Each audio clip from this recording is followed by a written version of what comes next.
Bem, boa tarde. Boa tarde a todos. Boa tarde, Objeto. Boa tarde, Good afternoon, Filip. Good afternoon, boa tarde. Yeah, that's it. Bem, hoje trazemos o Príncipe Filipe da Servia para nos falar aqui um bocadinho sobre Bitcoin e vamos talvez, se calhar, avançar já, Objeto, até porque o Filipe está com o tempo contado e começamos já. Vamos então passar para inglês. Yeah. Hi, Filip. So, Hey. Prince, would you mind introducing yourself to the Portuguese public community who doesn't know you? Sure. Let me just so Filip has his camera off because he's. You know what? I have good reception now. If the reception drops off, I'll put it back here. Yeah. So hey, there I am. Boa tarde.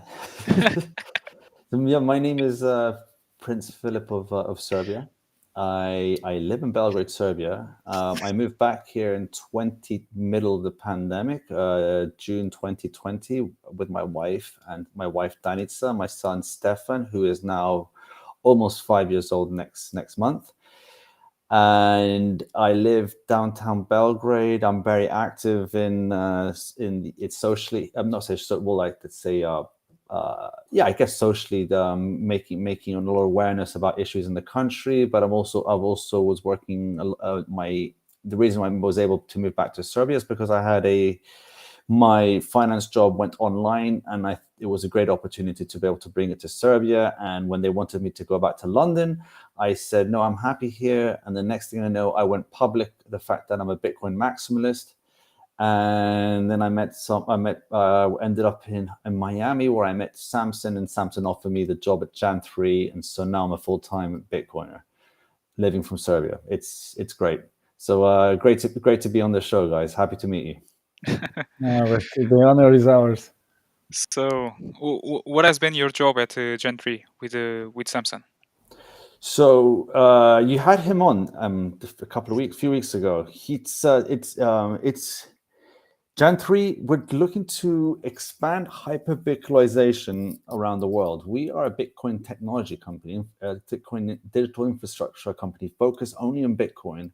And we're looking to expand this Bitcoin technology all around the world.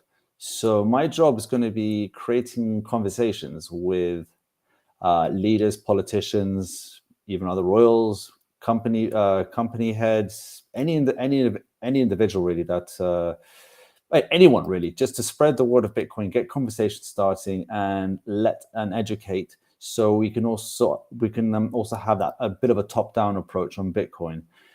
Yes, Bitcoin is a bottom-up approach. That it's a grassroots approach. That's what it is. That's what it does best. Bitcoin's grows. Real adoption is individual by individual, but at the same time, in this world with all the politics and the overreach of politics, we do need to give it a hand top down with how far the state has transcended into our lives. So we need to attack all angles, so to speak. Yeah, you should be at the WEF right now. Yeah, why not? Yeah, they have a special badge system in the WEF. Maybe do you think I'll have what's known as the white badge, like the most coveted badge? I'm not one of the lesser badges. Yeah. It's a very feudalist system. So with the prince going there, they would be like, ooh, I could what's the word? I could infiltrate the WEF. Do it. We'll pick up on the topic later, I think. But sure. Let's pick up on one subject that I think it's important to translate to Portuguese community. It's the way a person like you, who has seen things most of us plebs don't see, sees the world right now. What's your thoughts on the way technology has been changing and affecting our lives? And some of that technology we see, it's technology like Bitcoin that grows exponentially. What's your view as a prince on the way the world has been changing lately? Well, as a prince, doesn't really differ from anyone else. I have pretty much more or less an ordinary life, because I'm not a prince of a functioning monarchy. Our monarchy was abolished in the 1940s. So I've had some bit of a privileged life, but I've been educated in schools, and not away from from normal life. I mean, it is, as I said, slightly more, maybe a little bit more privileged than most.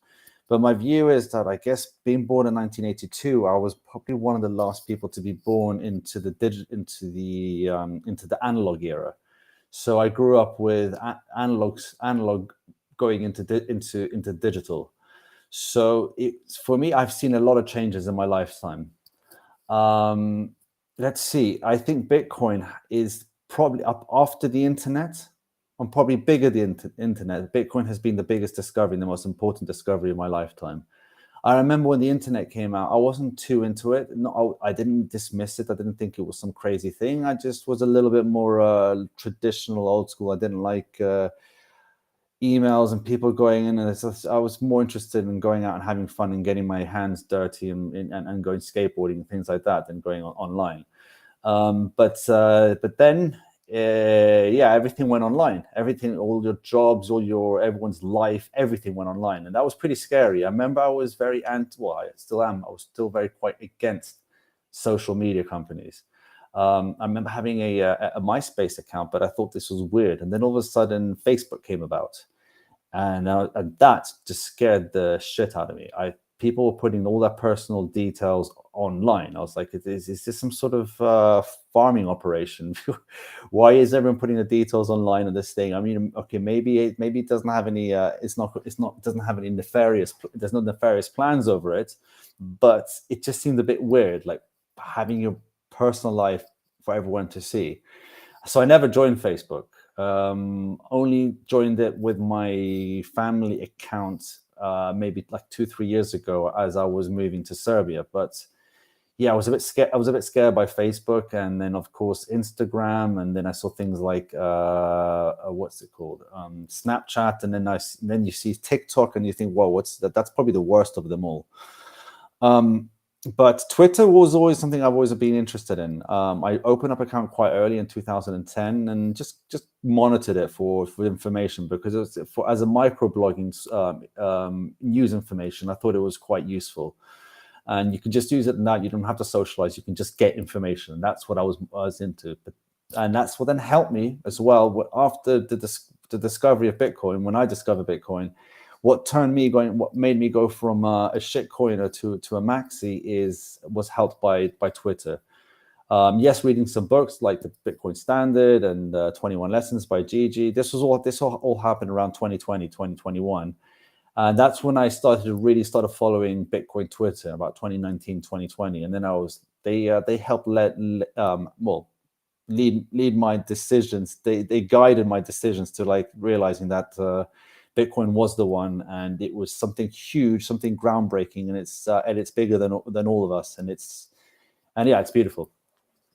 Still, on the topic of the online transaction and the effect Bitcoin has on our lives, how do you see, or how do you even react to some traditions that seemed so important decades ago, that just seem to be fading away as time passes by, or at least in younger folk?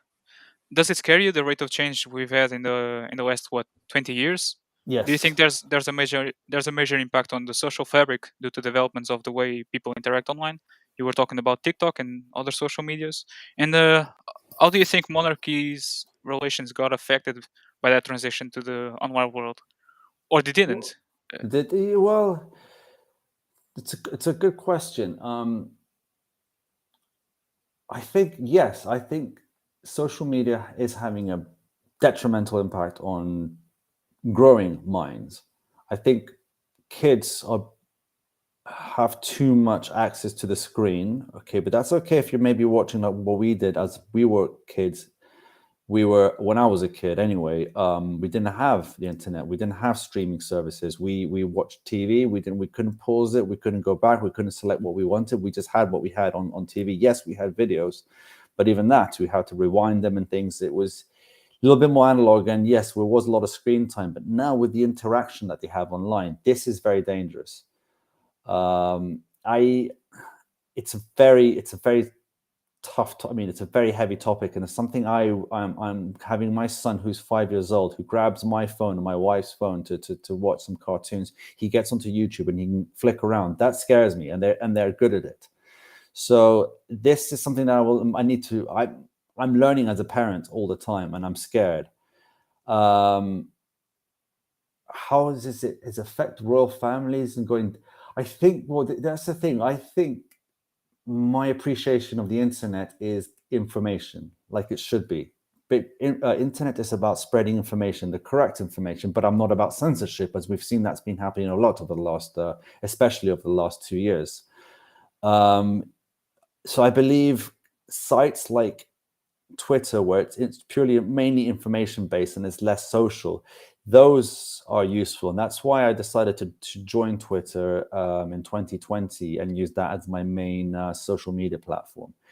Yes, as I said, that Twitter has gone through its censorship issues, as we know very well now, that it's been proven by the Twitter files once Elon Musk joined, and it's all the conspiracy theories that we believe were true have come out to be true. It's amazing that that's happening, but now it's a great time. I think Twitter is a very good space to be. Yes, we have Noster and there's some other things happening over there, but as a royal using Twitter, it's great because I can get my opinion out there, and I can still interact with people and just for information. Instagram, which I started an account with recently, it's a bit more flowery, a bit more lovey-dovey. It's a bit more fake. It has its purposes if you want to reach another group of people.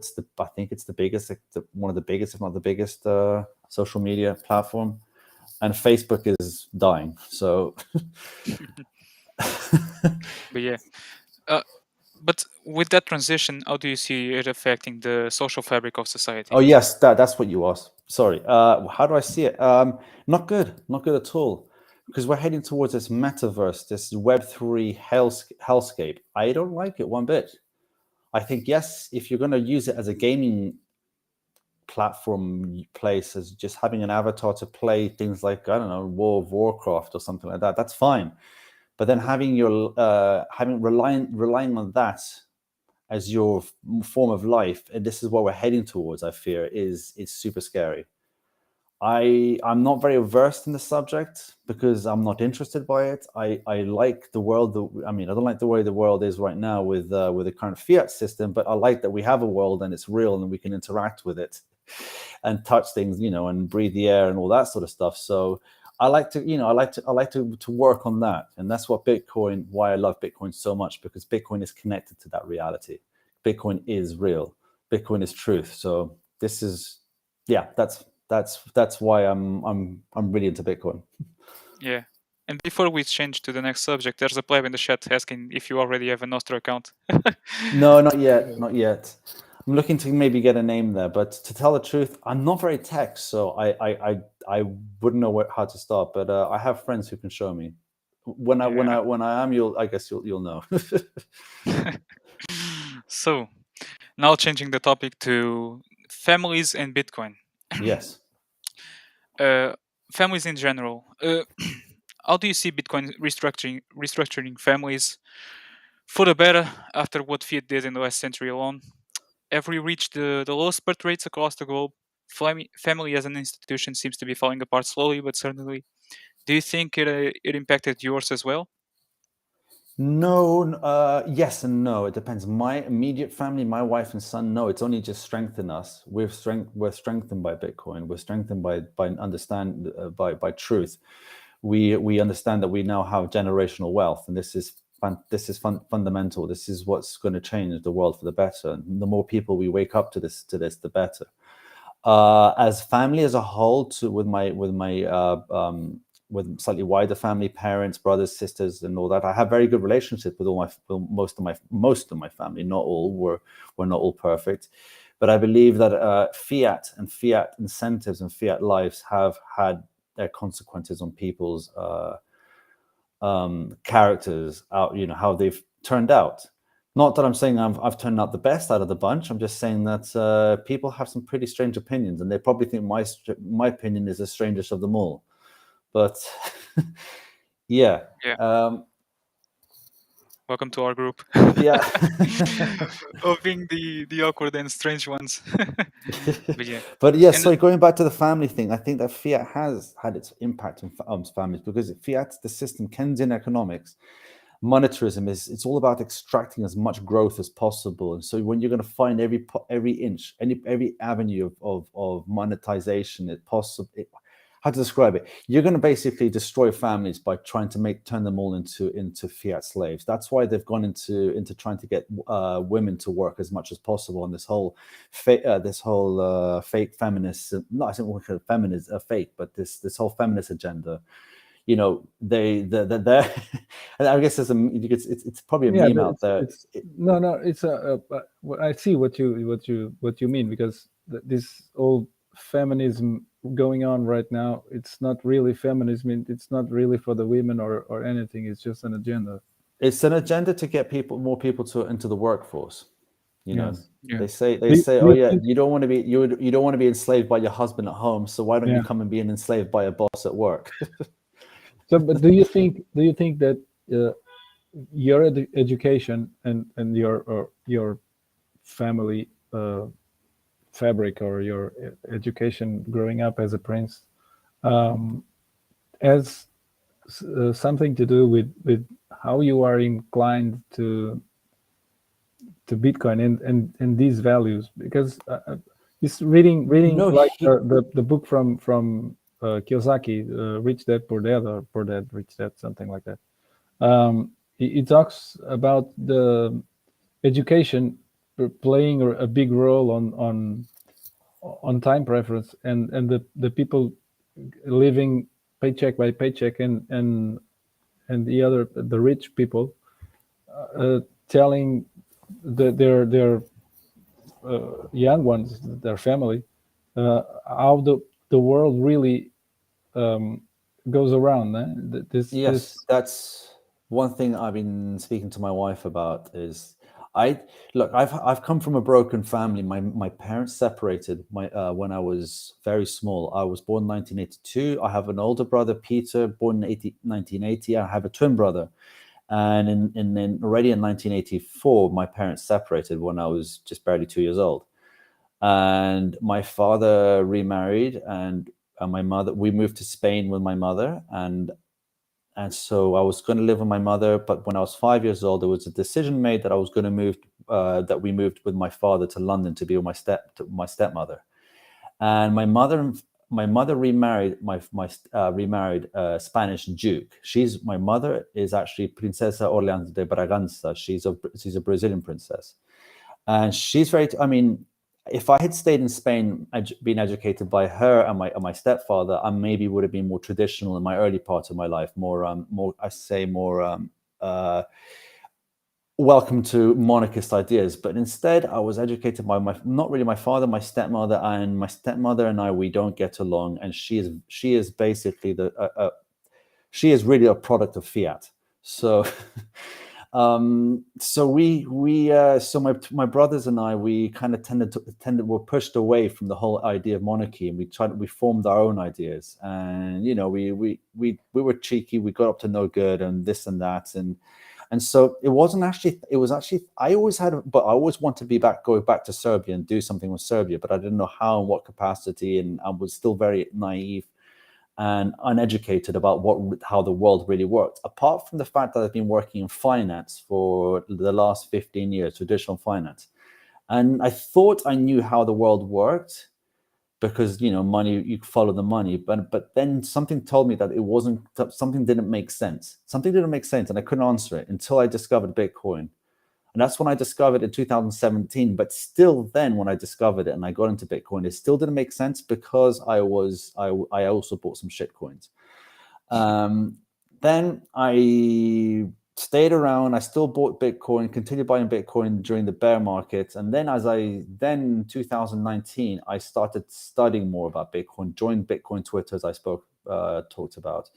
I actually became more active on Twitter, on a private account.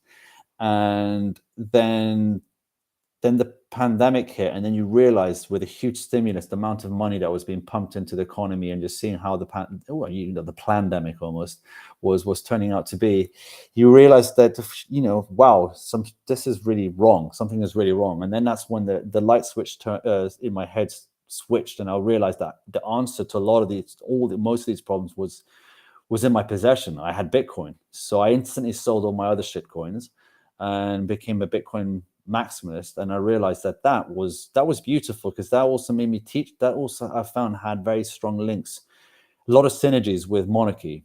And I know with Bitcoin is rules, not rulers, and I totally understand that. But there is something very important with Bitcoin and monarchies, and that's number one. I think it's the low time preference philosophy. I think this is beautiful, that Bitcoin taught me about low time preference, and then Bitcoin made me understand that monarchy is about low time preference as well. Yes. That we don't live in a world. It's not about instant gratification. We don't make quick, short, rash decisions because we just want to take what we have now. No, we have to make decisions that last for the long term. That the next generations, that our children and children's are going to bear. And this is what Bitcoin is about. It's this intergenerational approach, and Sure. the way that Bitcoin is there to protect your energy, I guess, going into the future. And the other big synergy is individual property rights. Something that we take quite privately, and I see quite privately, not privately, sorry, it's quite personal to me, to my case, to our case, my family's case, is that all our property was taken away, confiscated, so to speak, by socialist Yugoslavia, and nothing has been returned. And this also happened to many other civilians, many other people in Yugoslavia during the 40s and 50s. And a lot of properties still haven't been returned. Our properties haven't been returned, and I believe that this ideology, communist ideology, this collectivism ideology, where you sort of share, you give up your property rights, is incredibly dangerous. If you give up your property rights, you will end up losing your sovereignty as an individual. And I believe that Bitcoin really creates sovereign individuals. You are your own bank, essentially. With monarchy as well, monarchy is based on the point that the king has everything he needs, and he makes sure that everyone else in his kingdom has everything they need. Otherwise, if they don't have anything, if they have issues with their property, and there's issues, then they will form a collective that will overthrow the king. So the king has to make sure that everyone is sovereign as well as him. So, I mean, this is beautiful. This is why I thought there was a lot of synergies between Bitcoin and monarchy. Yeah, perfect. And around that, we'll actually talk about that subject online subject later. But first, you talked about I-type preference and how Bitcoin changes that.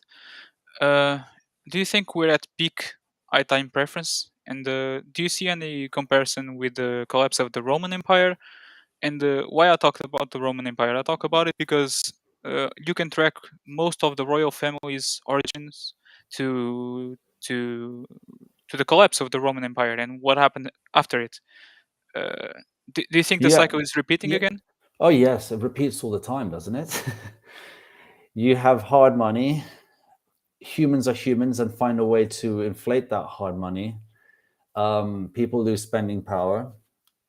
People get upset, and then it's the whole cycle, and then powers get overthrown, and then you have hard times. So hard times create hard men create good times create weak men create bad times, and again and repeat. So yeah, it's going to happen. It's happening right before. I think it's accelerating right now. I don't know if we're at peak. I think we might be at peak fiat right now, but peak, I don't know. I think we still have a little bit to go. I think we have a little bit more of this to go. It's tough to call. It's tough to time. Just like you don't time the Bitcoin market, it's you can't time the fiat. You can't time the fiat peakness. And if you cannot time it, there's a pleb in the chat asking you, Yeah. like, if what's the narrative you're most afraid of in the con world in time preference behavior? Oh, good question. Health. I think what we saw with the vaccinations was a huge disaster. I'll openly speak about it because I think we can. I mean, I don't think I'm going to be censored anymore. But yeah, I think that I don't know if it was nefariously done or if it was just fiat malpractice. But those vaccines were rubber stamp rushed onto the market, and they clearly the safety signals were going off everywhere, but people still were sold to take them. And here we are today with excess mortality in those countries that have the highest vaccination rate, and the fact that they censored a lot of dissidents out there who spoke out against this, and now they have a lot of blood on their hands, and still is not being talked about in the mainstream. And I think this is probably because that has caused another. I mean, there was a politician in the UK recently, Andrew Bridgen. He's been he wasn't been fired, but he's been taken down for the time. I forgot what the word was, but in the UK Parliament, because he made a reference. He didn't compare it to, but he made a reference to quoting another doctor, another famous cardiologist, saying that it's about time we take the vaccines off the market and start questioning their safety profile, because this is the worst medical disaster or something since the Holocaust. And of course, the MP started attacking him for being being anti-Semitic, because that's the only thing they could find.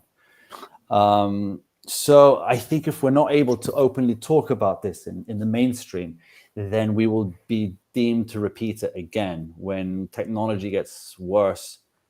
And I say worse, technology gets better, and we have more transhuman things that they will dangle like shiny apples in front of these masses of people who haven't woken up yet.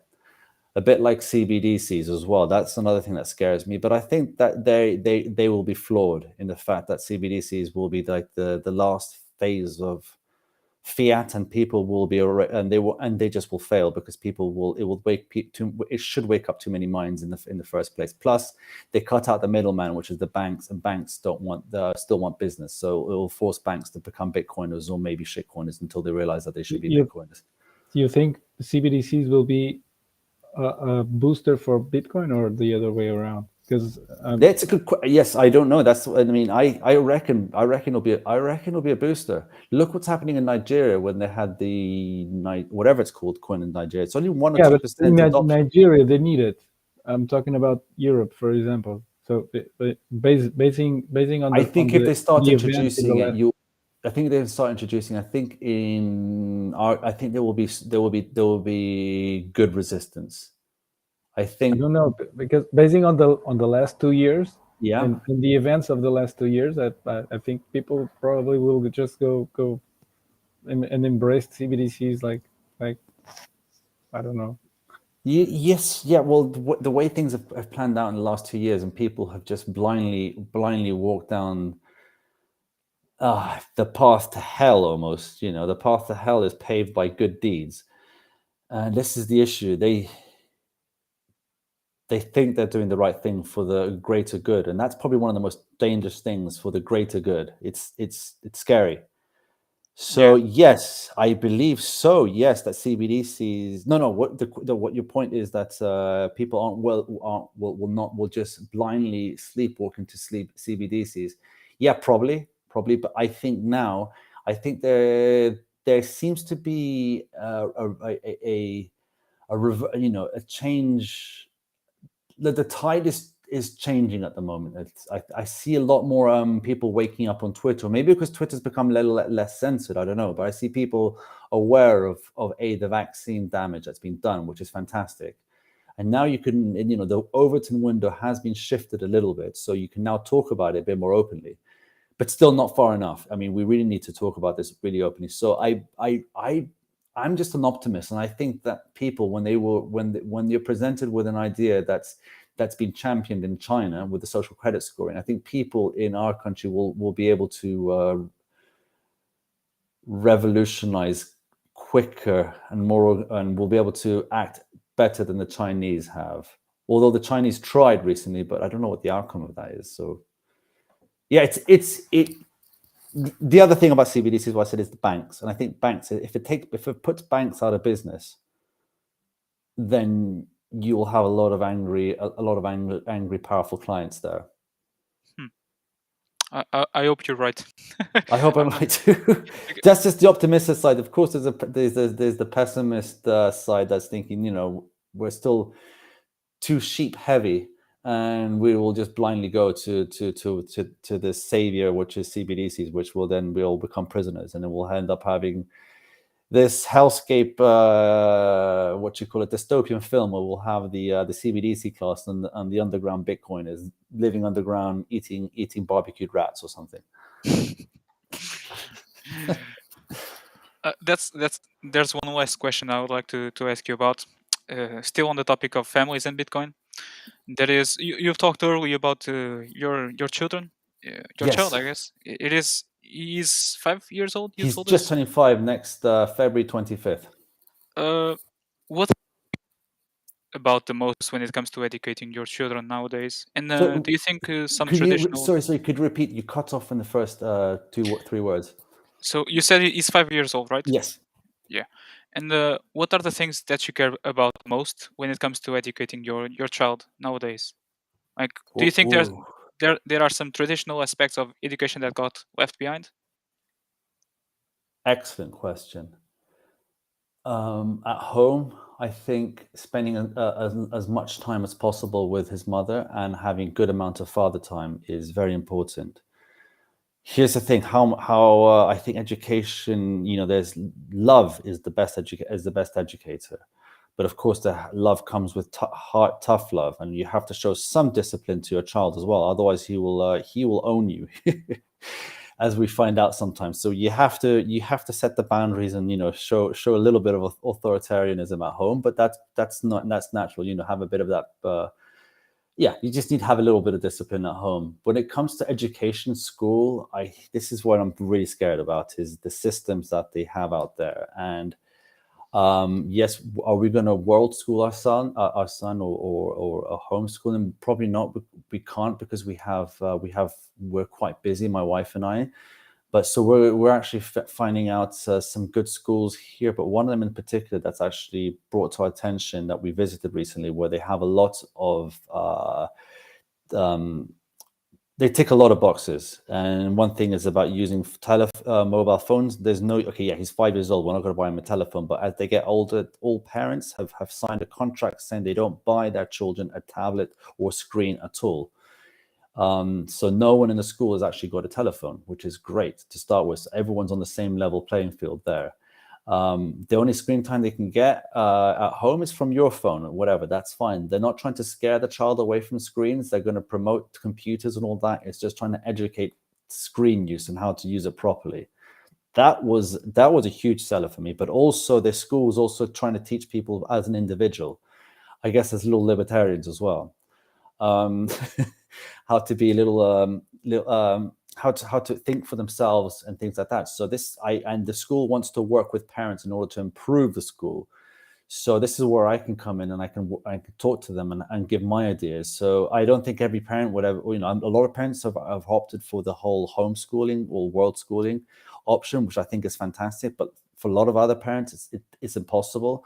So why not have schools that are almost as good as that? And that's one thing I'm going to try and help push their school towards. They want parents to come there, also lecture, to give their own thoughts, and then I'm going to talk about the hard money and and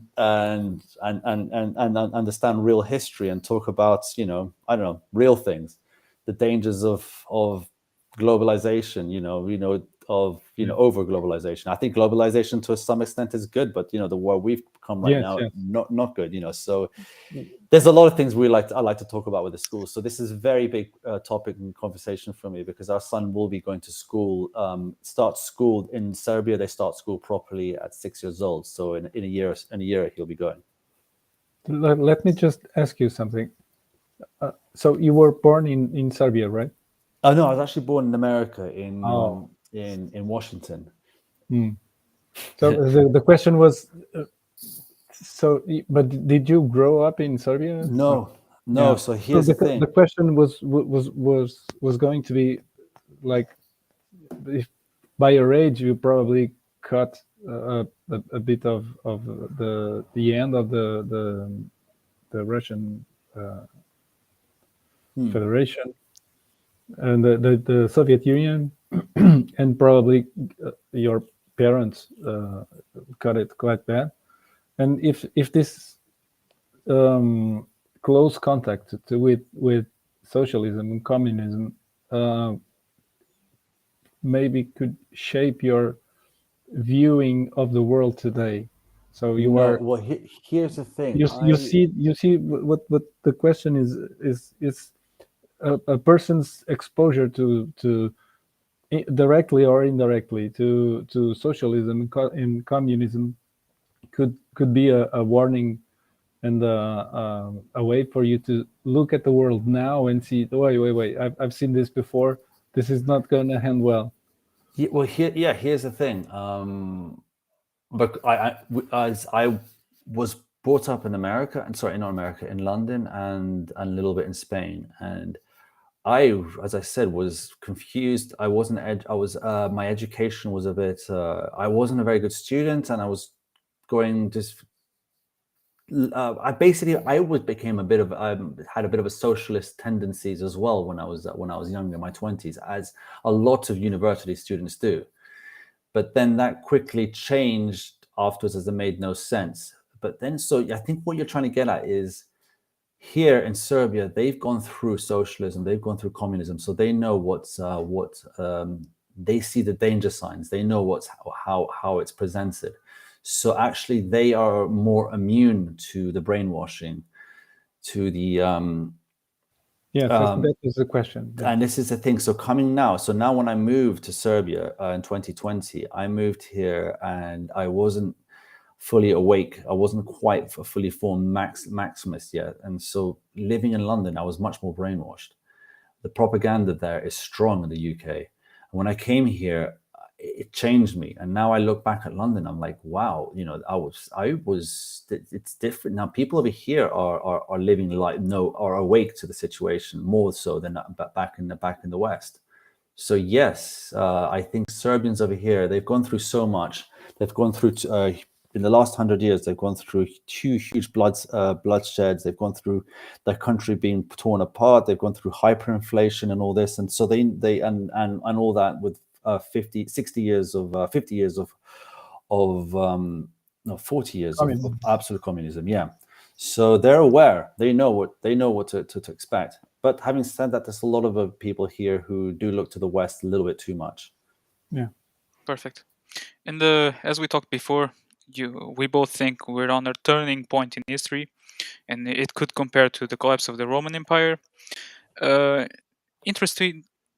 The one thing that happened after the collapse of the Roman Empire and through the medieval age was the concept of land with special rights. And I'd like to ask you if you think, if we both agree that we're on a turning point, that we could see as a side effect of the worldwide Bitcoin adoption.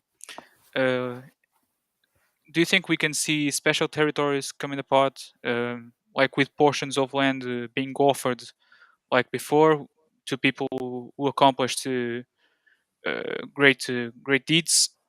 And could that land even be bought with special rights, like fiscal, civil, or legal immunity? Do you think that's even possible with Bitcoin? This is something I haven't actually gone down that education yet, so I can't really comment on it. What I can comment on is that yes, with any good wealth creation, you will get a new form of nobility, a new bourgeois class.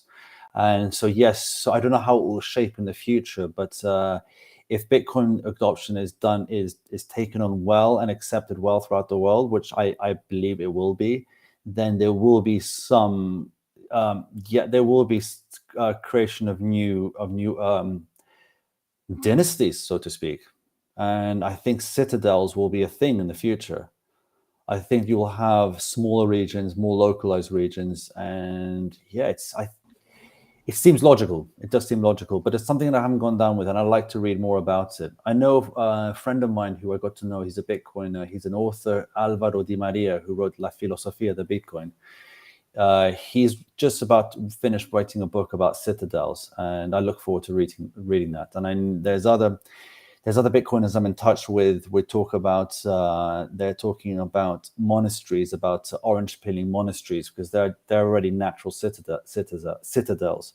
So yeah, it's a beautiful topic to speak about, and something that I haven't got into yet, and I really look forward to understanding more about. Yeah, you probably switch from you probably switch from having these nation states to more like city states, like Dubai or something like that, and that becomes the Bitcoiner citadel. Or yeah, possibly. Yeah. I would like to see 1,000 Liechtensteins all over Europe. I would like that too. Yeah, self-determination. It works. It really works. And like the fact that we're talking about that, I've just reminded myself that here in Portugal, I don't know if you know that, but early in the medieval age, we had the land with special rights here given to a special order, a special Benedictine order that Yes. were the Ordin of Cister that built the Alcobaça Monastery. I don't know if you heard of it, but it's one of the best places in Portugal to visit. And What's it called? that land, What's it called? it's called Alcobaça. It's a land in Portugal in the Leiria region. Okay. And it had a really special monastery in Portugal that was built. At first, the land was given by the king to the order, and the order lately built the monastery, and it had a great impact on the social fabric and the construction of the social fabric of the country and the development of the cities around it. And yeah, I think I agree with you. With people don't often see church and religion having that much impact on people around it, but yeah, I think it does. It does play. I believe that religion should have a very good it's having an impact, a positive impact on people where I live in Serbia. I think that was part of the reason why Serbians have become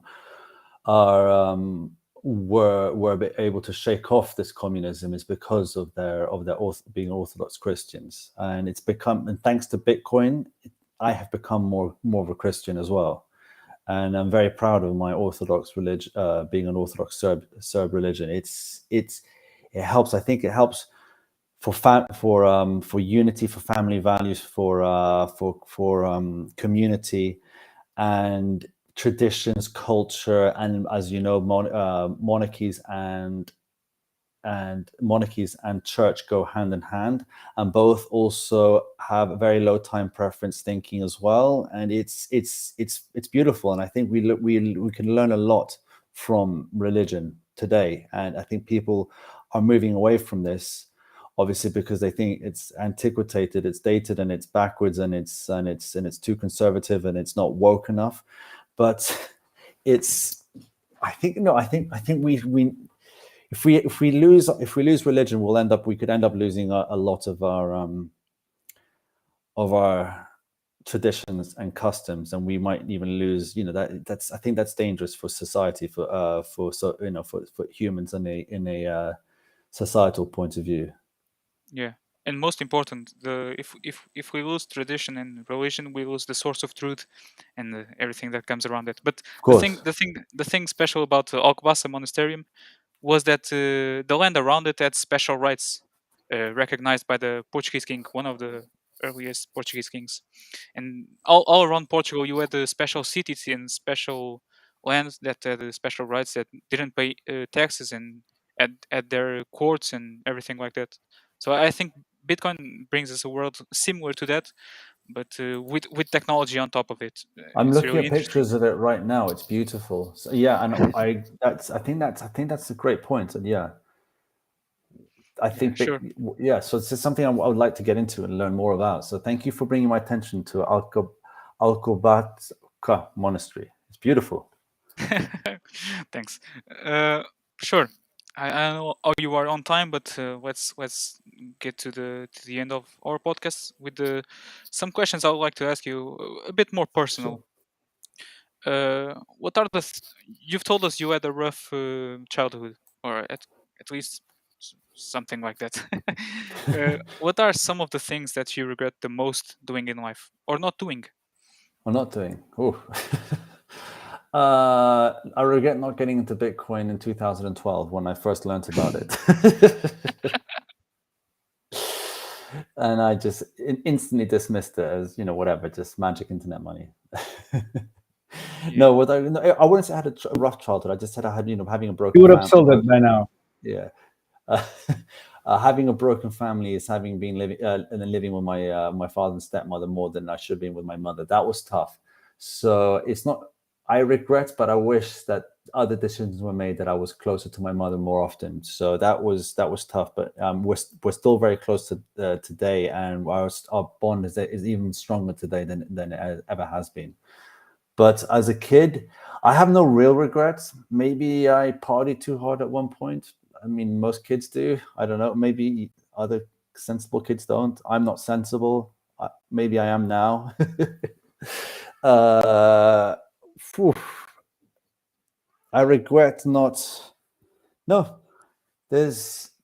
Yeah, no. Maybe I regret not making more of an effort to learn Serbian as a kid. But then I go back to blaming the environment I was in. That when we were kids, my father and stepmother, they pushed the monarchy thing on us, and because the way my stepmother pushed things on us, she was very strong, and she was a very, very strong, big, very blunt character. She was very pushy and controlling as well.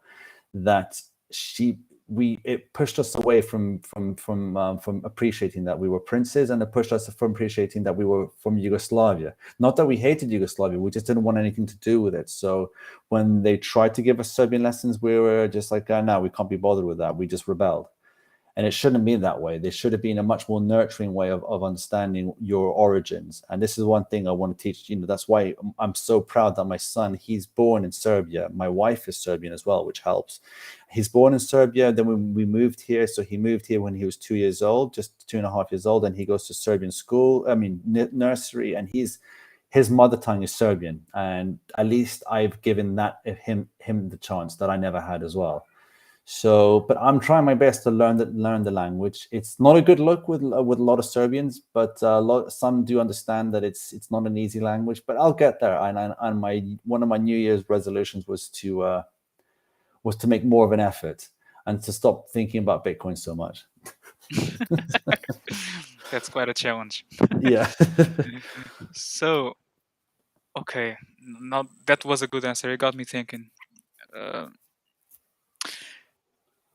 Is there a thing outside of Bitcoin, in the Bitcoin world, like a book or a thing that changed your perception about the world outside Bitcoin? Is there a special thing that changed your view so dramatically? Recently, I've read a book. I mean, I'm just getting into Austrian economics, but that's I read a book.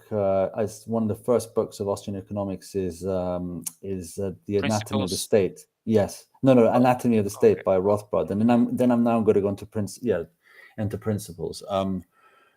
And I'm opening my eyes up to Austrian economics, and I wish I discovered this earlier. It's an eye opener because, yeah, it's just very true. It's very real. It's the thing about Bitcoin, right? It pushes you to learn new things, right? Yes. Yeah. Exactly. Yeah. I read The Anatomy of the State also, so it's a great little book. I read it very quickly, and I'm going to read it again. I really want to install it in my head because I thought it was a fantastic read, and it has some great quotes in there that you can use. I've also now next on the list as well, which I'm going to read together with a very good Bitcoiner friend he's become a good friend of mine, is Bitstein. I don't know if you've heard of him. Alex Bitstein. Yeah, Alex Goldstein. Yeah, we want to read together Democracy, the God That Failed by Hans Hermann Hoppe. Hans Hermann Hoppe, yeah, right. Yeah, and Excellent book. Bitstein is yes, sorry, HHH Hopper. Bitstein is very, very versed in Austrian economics, and he started writing a Substack called the Bitstein Brief. He's only had two or three releases, but I'm going to be able to pick his brains on Austrian economics, and he wants to read the Democracy, the God That Fell Together. So that'll be like an honor for me to do that with him. Wow, that's If interesting. If you have questions, just ask Objeto. He's a specialist here. Oh, great. Okay. No, I actually got into Austrian economics and became a gold bug before I've turned into a Bitcoiner. That's actually my journey. But yeah, that's actually interesting that you didn't come to Austrian economics before. No, That's only actually, recently, only with Bitcoin. oh, I wasn't expecting that. So, Philip, now I'll Yes. tear your heart apart.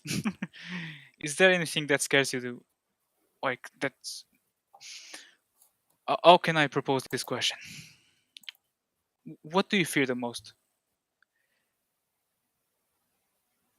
What do I fear the most?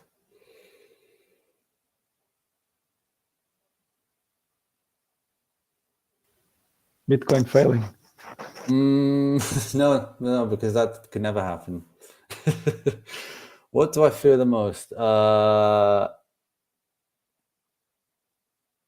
That's a tough question. What do I fear? I fear.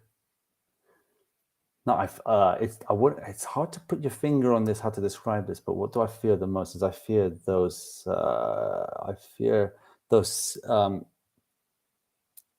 Sick, highly rich globalist people who have billions of dollars to spend and trying to shape the narrative and the future of the world. That's what I fear the most. And they have unlimited resources at their disposal. That's what I fear the most, because that's what changes humanity. That's what's leading us to hell. So if we can, I fear that the most because we've seen what they're capable of, and we don't know what else they're capable of. But that then we have Bitcoin as our weapon now, so that's given me a lot of comfort, and I sleep easier now. Yeah, and what a great weapon it is. It gives me great comfort and great time of sleep as well. Exactly. And Philip, what an honor to have you here. We'll just go through the last questions that are about. Do you have anything left to say to the Portuguese community, or would you like to say anything to the Portuguese community? And I love. Sorry. Yeah. Is there any chance you could get us in contact with the Portuguese Afonso of Bragança, the current prince? The Duarte is a friend of my Yeah, mother. Knows my mother. They're not very, very close, but I would like to get a hold of him. I hear he's very popular in Portugal. Yeah, bring us his child, the prince, Okay. Prince Afonso. Yeah. We'll turn him into a Bitcoiner, I think. And I make the job easier. I love Portugal. I've been there many times. I've actually surfed in Sagres, and Sagres I've been to maybe about 10 times when I was younger, and I'll happily go back there. There's also another beach, small town next to Sagres called Carapateira, which is fantastic. The food is fantastic there. There's a really good little restaurant by the beach on next to the river called O Sítio do Rio, which is just fantastic. And they serve vino verde with amazing local seafood. It's a beautiful country because I don't know the north. I haven't been to places like Porto, I've been to Lisbon. No, I've never been to Lisbon. Sorry. I want to go to Porto, Lisbon. I want to travel more of the country. So I look forward to visiting more of your beautiful country.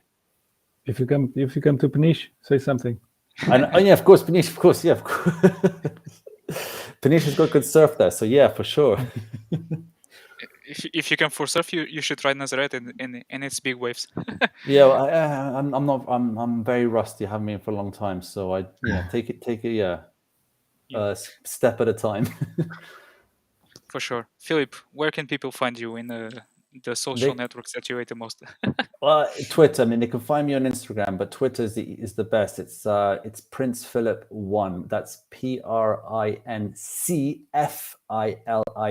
1. Sure. should have written in Cyrillic. Much more easier. Yeah. For me, I think it is all I had to ask.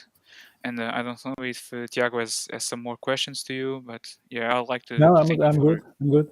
for I'm your okay. It's been a presence. pleasure, guys. Yeah, pleasure was all ours, I guess. Yeah. But at least I speak for myself. I think Objeto is also honored to have you here. he was excited. Well, Yes. happy to come back again and whenever you want. And I said I'll love to visit Peniche, and I'd like to come to Portugal. I would like to go more around Portugal when the time comes. Yeah, you should. But yeah, it's all for me. Yeah. Let's wrap it up. Yeah, let's wrap it up here. And thank you for your presence here. It's an honor to have people like you in the space, like that can bring another perspective on the Bitcoin adoption. Sometimes all it takes is another perspective on things, and I think your presence adds a lot to the Bitcoin space. Thank you very much. That ends my speech, and I'll throw to Tiago to end this episode. And we thank to all the people who have been listening on, and Yes. will listen after it is recorded. But yeah, Tiago, let's wrap it up. Yes. So again, Filip, thank you, and for your availability and being here. We won't take much of your time, so we'll just wrap it up in Portuguese and Okay. Tiago, yeah, so Tiago and Objeto, thank you very much for having me on. It's been a pleasure. It's been fun. Yeah. So, ok. Tiago. Malta, vamos fechar. É só isto. Não perca o próximo episódio. Pelos vistos também vai ser bom. Aí vai? Não sei, não vou revelar. Não vou dar spoilers. Não perca o próximo episódio, que nós também não. Exato. Ok? Até uma próxima. Até uma próxima. Tchau, tchau. E não se estraguem. Bem-aja.